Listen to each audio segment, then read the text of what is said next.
माफ करना दोस्तों, आपको जहमत उठाना पड़ी। अस्तगफिरुल्लाह तातार। कैसे हो तातार? बहुत दिनों से चाह रहे थे कि आपसे मुलाकात हो, लेकिन वक्त नहीं मिला। चलो इसी बहाने मुलाकात हो गई। हम लोग दोस्त हैं तातार। अगर एक दोस्त मुश्किल वक्त में मदद नहीं करेगा तो और कौन करेगा? मैंने ठीक कहा ना? जी बिल्कुल। हमारी दोस्ती सिर्फ अच्छे वक्तों के लिए नहीं है। आप ठीक कह रहे हैं तौरन भाई, सोला ने सच कहा। चलो आ जाओ। हमारी भाभी कैसी है? उम्मीद है ठीक होंगी। बहुत मजबूत है वो, मुझसे भी कहीं ज्यादा। ये सब आसान नहीं होता। जब कोई अपना किसी तकलीफ से गुजर रहा होता है तो उसे बर्दाश्त करना बहुत मुश्किल होता है।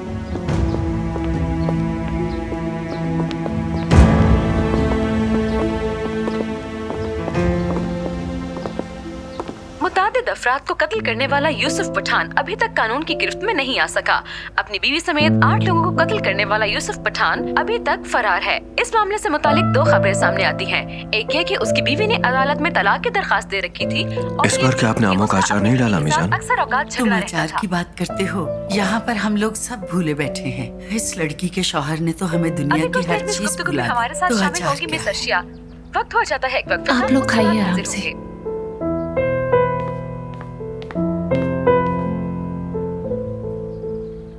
आपका रवैया ठीक नहीं है अम्मीजान। अगर इसी तरह ताने देती रही तो एक दिन दीदम घर छोड़कर चली जाएगी। कहीं भी नहीं जाएगी वो, क्योंकि उसका शौहर एक फूटी कौड़ी भी नहीं छोड़कर गया उसके लिए। तुम्हारा मतलब वो चली जाती अगर उसके पास पैसे होते? उसका तो पता नहीं, लेकिन ये सब देखकर मैं यहाँ से चला जाऊंगा और फिर कभी वापस नहीं आऊंगा। आपको मुझ पर भड़कने की जरूरत नहीं है, बस गुस्सा ही करना आता है। उनकी शादी में हम बराबर के कसूरवार हैं। तुम जोर ना देते तो हम कभी ना करते। हम कभी भी अपनी इकलौती बेटी ऐसे शख्स के साथ ना ब्याहते।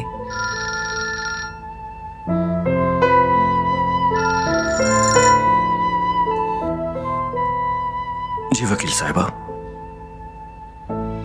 जी ठीक है, मैं अभी निकलता हूँ। जी दीदम की जरूरत नहीं है तो नहीं लाता उसे। जी फिर मुलाकात होती है। हम भी तो उन्हीं की बात कर रहे हैं, लेकिन जाने से पहले खाना तो खा लो। आपकी बातों से मेरा पेट भर गया अम्मी, अब मुझे ही कुछ करना होगा। उमर बेटा, तुम्हारी माँ के कहने का वो मतलब नहीं है। बाबा, हम जानते हैं दीदम को, वो कभी हार नहीं मानेगी। अली हो या दीदम, मैं दोनों को नहीं खो सकता। जब तक अली जेल से बाहर नहीं आ जाता वो लड़की ऐसे ही पल पल मरती रहेगी। और आप जानती हैं कि मैं चुप रहकर ये सब बर्दाश्त नहीं करूंगा।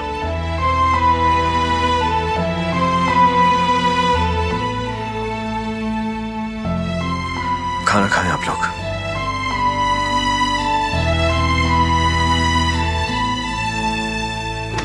उमर साहब जरा बताइए कि आपने अपने हम नामी बच्चे को किस तरह बचाया? हमें आपसे उमर बहुत साहब, सवाल बताइए हैं। हमें। पूरी कौम आपकी बहादुरी की दास्तान सुनना चाहती है। इधर देखिए उमर साहब, हम दें। पूरा उमर साहब बताइए। हम सब जानना चाहते हैं कि आखिर हुआ क्या था उस दिन। आप इस शहर के हीरो हैं। आप उमर साहब कहाँ जा रहे हैं? बताइए, रुकिए, हमारी बात जानना करना चाहते हैं उमर साहब। जब उन्होंने देखा कि एक फैमिली जिसमें एक बच्चा भी शामिल है वो समंदर में डूब रहे हैं, तो उमर ने उनकी जान बचाने के लिए समंदर में छलांग लगा दी। ये भी ना सोचा कि 15 दिन के बाद उनकी ड्यूटी खत्म होने वाली है और उनके घर वाले उनको देखने के लिए तरस रहे हैं। जांबाज सिपाही ने एक लम्हे के लिए भी अपनी जान की परवाह ना की और उस गहरे समंदर में फंसी फैमिली को बचा लिया। पूरी कौम को उमर कौरकमास पर बहुत फख्र है। शाम से ताल्लुक रखने वाले उनके हम नाम बच्चे ने भी उनका शुक्रिया अदा किया है। तुरान भाई, कुछ पता चला जिसे उन्होंने पकड़ा वो कौन है? मेरी इत्तला के मुताबिक पकड़ा जाने वाला शख्स कलदम तंजीम का एक अहम कमांडर है। तातार, लगता है भाभी की खराब तबीयत ने तुम्हारे काम को मुतासिर किया है, वरना कोई दहशतगर्द तुम्हारे जहाज पर कैसे सवार हो सकता है? हाँ, कोताही तो बहुत बड़ी हुई है। और तुम्हें क्या लगता है, क्या ये सब हादसाती तौर पर हुआ है? कुछ नहीं कह सकते तातार। हो सकता है ये महज एक हादसा हो, लेकिन ये किसी की साजिश भी हो सकती है। फिलहाल कुछ भी कहना कबल अज़ वक्त होगा। मैं अपने आदमियों से असल खबर निकलवाने की कोशिश कर रहा हूँ। इस ऑपरेशन के बारे में बहुत ही कम लोग जानते हैं। देखो, वो जो भी है हमारे खिलाफ है और ये हमारे लिए बड़ी मुसीबत का सबब बन सकता है। इंटेलिजेंस वाले उससे ये बात जरूर पूछेंगे कि वो ये ड्रग्स कहाँ से लेता है। वो लोग सब पूछेंगे। यकीनन वो लोग पूछेंगे, लेकिन उन्हें कोई जवाब मिलेगा क्या? ये मत सोचो कि उन्होंने किसको पकड़ा है। वो एक दहशतगर्द है जिसका हमसे कोई ताल्लुक नहीं। वो हमारे खिलाफ कैसे इस्तेमाल होगा, लिहाजा फिक्र मत करो। मेरे ख्याल में हमारे जहाज से उस दहशतगर्द का पकड़ा जाना हमारे लिए अच्छा साबित होगा। वो ना पकड़ा जाता तो उस ऑपरेशन के बारे में हमें पता कैसे चलता?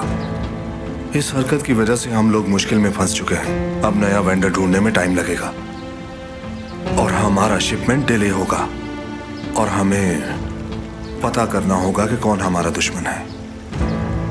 हमें फौरी तौर पर पता लगाना होगा कि कौन है और वो चाहता क्या है हम लोगों से। फिलहाल हम ये रिस्क नहीं ले सकते। जो भी हमारे बारे में मालूमात रखता है उसका मरना ही हमारे लिए बेहतर है। तातार, अभी के लिए हम इसे महज इत्तेफाक समझते हैं। हम अगर दोबारा ऐसा हुआ तो कोई भी तुम्हारी बात पर यकीन नहीं करेगा। मैंने आपको ये यकीन दिलाने की कोशिश नहीं की कि ये एक इत्तेफाक है, लेकिन जब होगा तब की तब देखी जाएगी।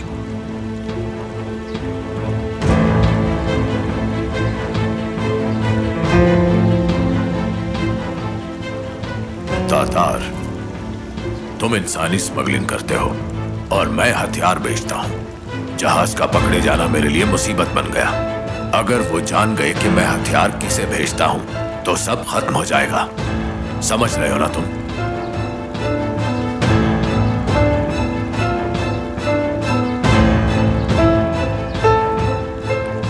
अगर किसी का एतमाद मुझ पर से उठ गया है तो वो मुझे बता दे, ताकि मुझे ये पता चल जाए मेरे साथ कौन है और खिलाफ कौन खड़ा है। देखो भाई, हम सब यहाँ एक दूसरे पर पूरा भरोसा रखते हैं, लेकिन सोचो तातार, हरबी की बात अपनी जगह ठीक है। सबसे तकलीफ बात यह है कि सिकंदर के काम करने का तरीका बिल्कुल बचकाना है और सिकंदर का इतना तजुर्बा नहीं है जितना आपका है तातार। ये ना हो कि कल को सिकंदर सारा काम संभाले, क्योंकि वो आपकी कमजोरी बन रहा है। मैं अभी जिंदा हूं गेवाश, और सिकंदर मेरे मरने के बाद ही ये सब कुछ संभालेगा। अगर देखा जाए तो हमारी इस गुफ्तगू का मौजू सिकंदर नहीं होना चाहिए, क्योंकि उसका इससे कोई ताल्लुक नहीं। ठीक है।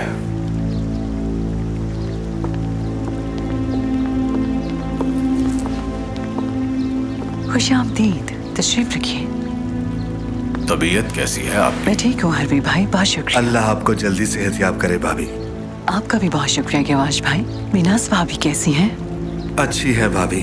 अभी पिछले ही दिनों बच्चों के साथ बैरून मुल्क सैर के लिए गई थी और जब मैंने क्रेडिट कार्ड देखा तो इतनी लंबी खर्चों की लिस्ट थी।